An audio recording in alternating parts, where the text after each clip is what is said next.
আর doctor মারিস Bucaille ফেরাউনের dead body নিয়ে গবেষণা করেছেন, মাত্র কয়েকশো বছর আগে গবেষণা করেছেন করে ডক্টর মরিস বুকাইলি অবাক হয়ে গেছেন। ফেরাউনের কথা কোরআন মাজিদে 1450 বছর আগে লেখা হয়েছে, কিন্তু ডক্টর মরিস বুকাইলির কাছে ফ্রান্সের ভাই আমার মাত্র কয়েকশো বছর আগে ভাই আমার ফেরাউনের ডেড বডিটাকে পাঠানো হলো। মুসলমানরা বলে এই ডেড বডিটা পানিতে ডুবে মারা গেছে, নীল দরিয়ায় ডুবে মারা গেছে। ডক্টর বুকাইলি তিনি অবাক হয়ে গেলেন, কি করে হতে পারে ভাই আমার দোস্ত, আমার এত বছর আগে, আজ থেকে 5000 বছর আগে মারা গেছে, মুসলমানরা কেমন করে বলতে পারে এটা পানিতে ডুবে মারা গেছে? কারণ 1450 বছর আগে এদের কোরআন এসেছে, সেই কোরআনে কেমন করে লিপিবদ্ধ হতে পারে এটা নিয়ে গবেষণা হলো বাবা। ডক্টর মরিস বুকাইলি অবাক হয়ে গেলেন। ল্যাবরেটরিতে ফ্রান্সের বিখ্যাত বড় বিজ্ঞানী ডক্টর মরিস বুকাইলি তিনি গবেষণা শুরু করলেন। গবেষণা করে দেখতে পান সত্যি তো মুসা নবীর জামানায় যে ফেরাউনের কথা এখানে এসেছে, সেই ফেরাউনকে যখন গবেষণা করা হলো, রিসার্চ করা হলো, তার দেহ থেকে লবণের চিহ্ন পাওয়া যায়। 5000 বছর আগের একটা ডেড বডির শরীর থেকে আজও লবণের চিহ্নকে গবেষণা করে ডক্টর মরিস বুকাইলি বলেন 1450 বছর আগের আল্লাহর কোরআন যা বলেছে, পানিতে ডুবিয়ে মারার কথা বলেছে, নীল দরিয়ার নোনা পানিতে ডুবিয়ে মারার কথা বলেছেন, সেটা আজকের যুগের গবেষণা নয়, আল্লাহর কোরআন বাস্তবায়িত হয়।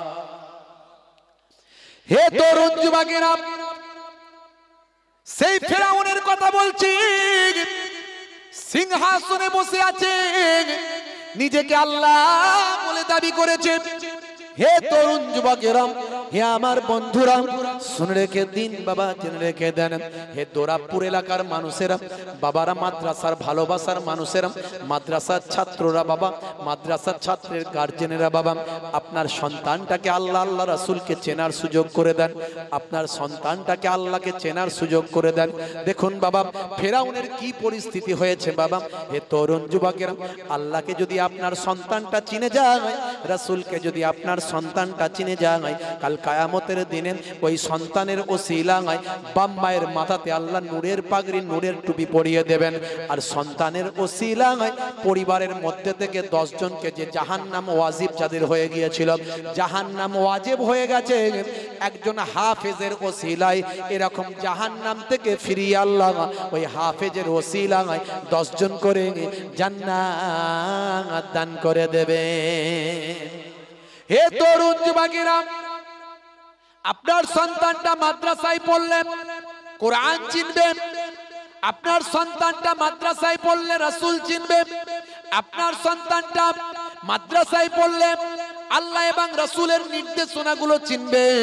হে তরুণ যুবকেরা, হে আমার মুরব্বিয়ানেরা, ফেরাউন কিন্তু আল্লাহকে চিনল না, ফেরাউন কিন্তু নবী চিনল না, মুসা নবীর কালেমা পড়ল না, সে আল্লাহকে জানতে পারল না।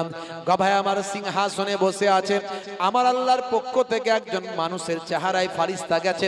ফারিস্তারা যে কোনো সময় যে কোনো রূপ ধারণ করতে পারে।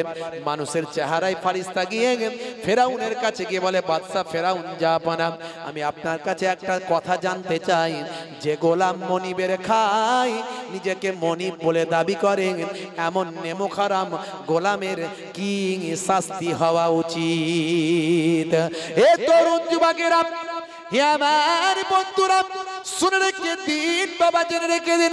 সেই সময় ফেরাউন বলেছিল, বাবা এই রকম নেমোখারাম হতভাগা গোলামকে পানিতে ডুবিয়ে মারা উচিত।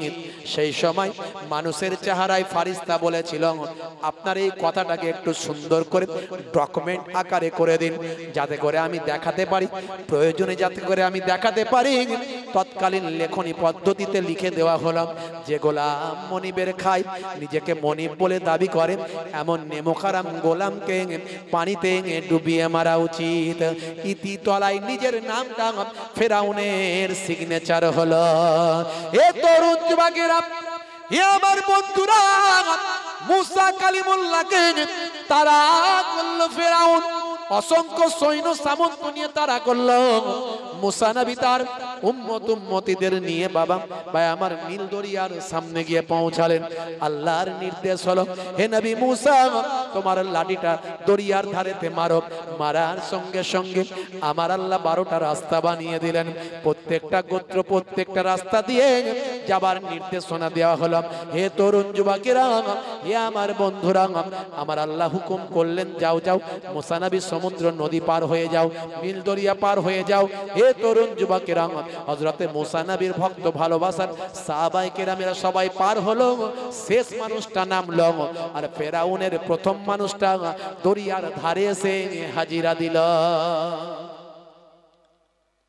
ঘোড়া তো নামতে চায় না, কি করে নামবে সে তো বুঝতে পারছে এটা পানিতে নামবো কেমন করে, কিন্তু রাস্তা দেখা যাচ্ছে। বন্ধুরা আমার, তরুণ যুবকেরা আমার, ওই নীল দরিয়ায় একবার লাইফে পর্যন্ত একবার সমুদ্রের আলো পড়েছিল। আল্লাহ এমন কুদরতি ক্ষমতা দিয়ে দিয়েছিলেন পানির মধ্যে, একে অপরের আত্মীয় স্বজনকে দেখতে না পেলে যদি চিন্তা হয়, তাই পানিকে এমন কাঁচের মতো করে দিয়েছিলেন, এদিক থেকে ওদিকে দেখতে পাচ্ছে কে কোন দিক দিয়ে যাচ্ছে। বন্ধুরা আমার, এমন সময় ফেরাউনের প্রথম মানুষটা এলো আর মুসা নবী শেষ মানুষটা নেমে গেল। তো সেই সময় আল্লাহর পক্ষ থেকে দেখা গেল ফেরাউনের ভাই আমার ঘোড়া টোড়াগুলো নামতে চায় না। আল্লাহর কুদরতি ক্ষমতায় দেখা গেল সেই সময় একটা এমন কুদরতি শক্তি আল্লাহ দিলেন যে ঘোড়া অন্য ঘোড়াকে দেখে নেমে পড়লো। এবার সবাই নামতে শুরু করলো। মুসা নবীর শেষ মানুষটা উঠে গেল আর ফেরাউনের শেষ মানুষটা নেমে পড়লো। অর্থাৎ ফেরাউনের সব লোক তখন নদী সমুদ্রে ভাই আমার নীল দরিয়ায়। আমার আল্লাহ নির্দেশ দিলেন, হে নীল দরিয়ার পানি এবার সমান হয়ে যাও। আল্লাহর কুদরত বড় বোঝা মুশকিল। অমাকারু অমাকারাল্লাহ আল্লাহু খায়রুল মাকিরিন। আমার আল্লাহ বলছেন, হে জালেমেরা, হে চক্রান্তকারীরা, তোমরা যতই চক্রান্ত করো আমি আল্লাহ উত্তম কৌশলকারী। আজকে নিরীহ নির্যাতিত মানুষগুলোকে যে ওই জালেমরা শহীদ করে দিচ্ছে, এর পেছনে যে কি আল্লাহর কৌশল আছে সেটা আল্লাহই জানেন, আমরা জানি না। আপাত দৃষ্টিতে আমরা দেখছি আহারে ফুলের মতো বাচ্চাগুলো শহীদ হয়ে যাচ্ছে, তা বলে তো আমরা চুপ করে বসে থাকতে পারি না। যার যেমন ক্ষমতা আছে ইসলাম বলেছে সেইভাবে প্রতিবাদ করতে হবে।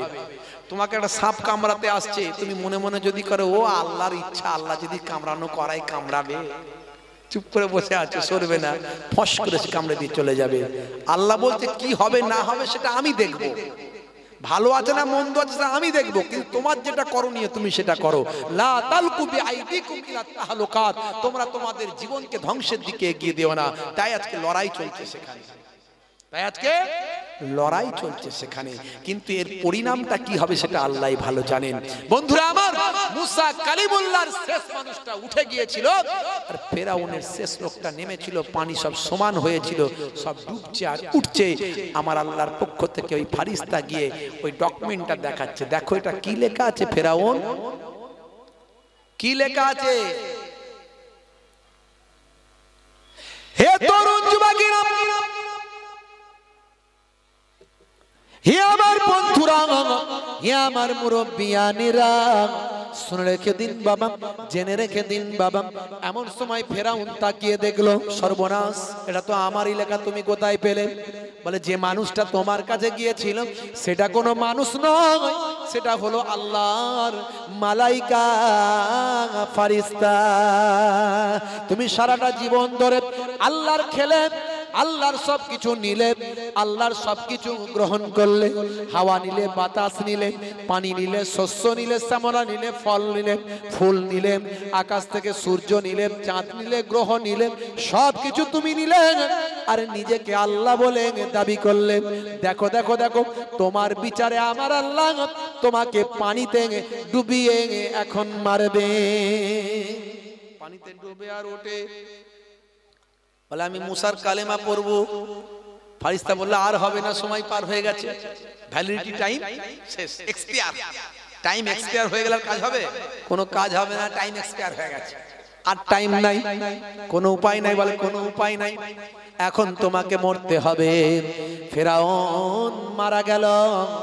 আমার আল্লাহ তাই কোরআন মাজিদে জানিয়ে দিল, আলিয়াউমা নুনাজ্জিকা বিবাদানিকা লিতাকুনা লিমান খালফাকা আয়াত।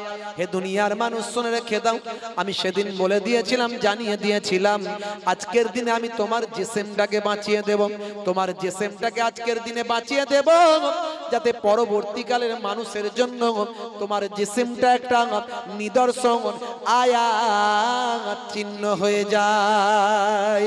আজও ফেরাউনের ডেড বডি আছে, নষ্ট হয়ে যায়নি। আমার আল্লাহ 5000 বছর ধরে অক্ষত রেখেছেন। সেই কঙ্কালময় চেহারাটা মিশরের কায়রোর জাদুঘরেতে রাখা আছে বাবা, জাদুঘরের মধ্যে রাখা আছে।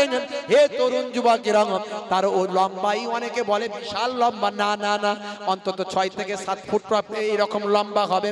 আজও তার শরীরটা অক্ষত, তাকে দেখে বোঝা যায় সেই ফেরাউনকে কত বাবা নিজেকে আল্লাহ বলে দাবি করেছিল। হে তরুণ যুবকেরা, হে আমার মুরব্বিয়ানেরা, এই ফেরাউন নিজেকে খোদা বলে দাবি করেছিল। সেই সময় আলোড়ন সৃষ্টি করে দিয়েছিল বাবা, কিন্তু দেখা গেল সবাই মারা গেল, সবাই ধ্বংস হয়ে গেল, কেউ বাঁচলো না বাবা। ভাই আমার 5000 বছর ধরে অক্ষত রেখেছেন আল্লাহ ফেরাউনের ডেড বডি। সাপে খায় না, ব্যাঙে খায় না, কুমিরে খায় না, হাঙরে খায় না, তিমিতে খায় না, মাছেতে খায় না। আমার আল্লাহ আজকের যুগের মানুষের জন্য নিদর্শন করে দিয়েছেন। দেখো দেখো দেখো ফেরাউনের ডেড বডি দেখো, আর আমি আল্লাহ আমার নির্দেশনা মানো। হে তরুণ যুবকেরা, সবাই মারা গিয়েছিল, কিন্তু একজনকে আল্লাহ বাঁচিয়ে দিয়েছিলেন। সেই মানুষটাকে মুসা নবী যখন ওপারে গিয়ে দেখলেন সর্বনাশ, ফেরাউনের সব সৈন্য সামন্ত ডুবে গেল, মারা গেল, কিন্তু একজন বেঁচে গেল।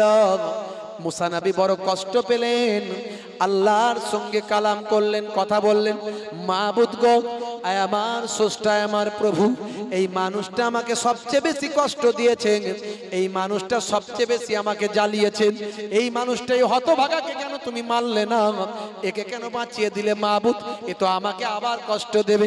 এমন সময় দেখতে পাওয়া যায় আমার আল্লাহ জানিয়ে দিলেন, কথা বললেন। আল্লাহ মুসা নবীর সঙ্গে কালাম করতেন, তাই কালিমুল্লাহ বলা হয়।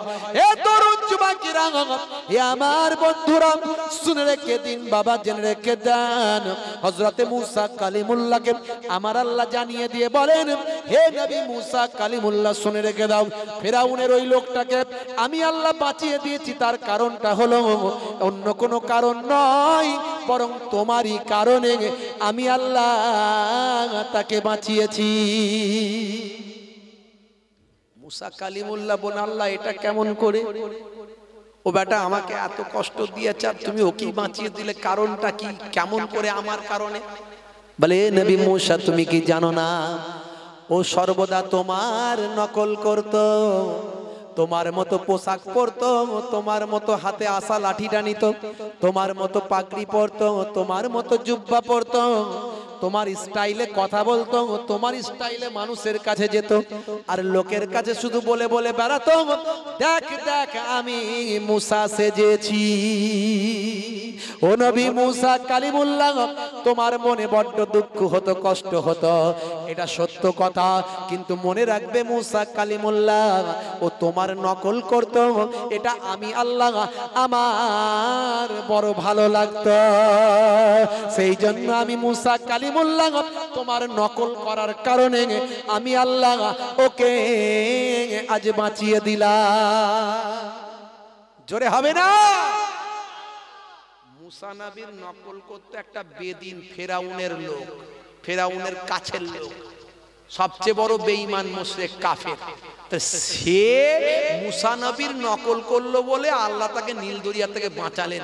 আর আমরা যদি নবীর নকল করি, নবীর মতো জুব্বা, নবীর মতো টুপি, নবীর মতো দাড়ি, নবীর সুন্নত গুলো, রাসূলের যদি নকল আমরা করি, আমাদেরকে কি মনে হয় আল্লাহ জাহান্নামের দরিয়া থেকে বাঁচাবে না? বাঁচাবে না?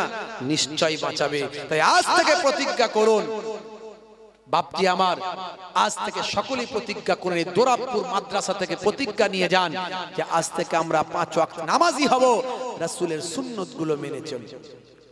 যাদের ভিতরে সুন্নত পাওয়া যায় তারা কেউ পথহারা হয় না, রাসূলের পথে যারা চলে দুনিয়ায় বাতিলের বাধা তারা মানে না, নিশীত রজনীতে সেজদাতে যায়, হুসাইনি তাদের নিয়ে ভাবনাতে রয়, বিপদের মাঝে তারা যতই পড়ুক, বিপদের মাঝে তারা যতই পড়ুক, রাসূলের তরিকা ছাড়ে না।